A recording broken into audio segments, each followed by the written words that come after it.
The U.S. Secretary of State John Kerry warns that America may cut aid to South Sudan if fighting there doesn't stop. Kerry announced a $138 million aid package to South Sudan, but the future financial aid would be tied to leaders' commitment to peace. The U.S. is South Sudan's largest donor, contributing $1.6 billion.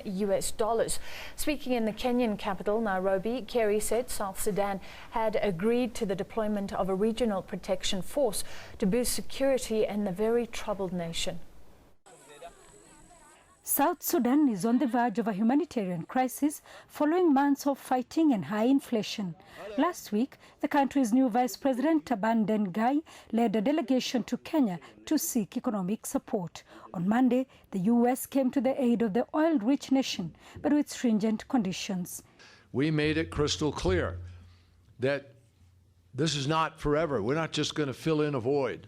We're not just going to provide help incessantly.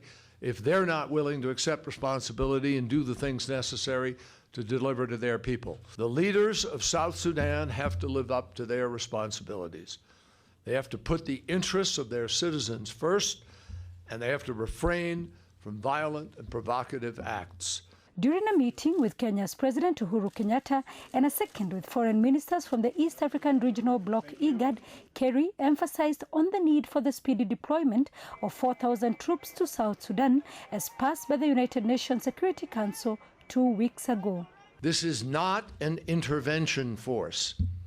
This is a protection force with a very clear mandate to be able to protect people for their access, their freedom of movement, and their ability to remain free from attack or ambush from any source whatsoever. It is supplementary to the sovereignty and the efforts of South Sudan itself. Any number of soldiers that go in the name of a protection force would be welcome. We had a serious discussion with our colleagues and friends from South Sudan, urging them to allow for that deployment as quickly as possible. The troops will join 12,000 soldiers who are already in the country as part of the United Nations peacekeeping force.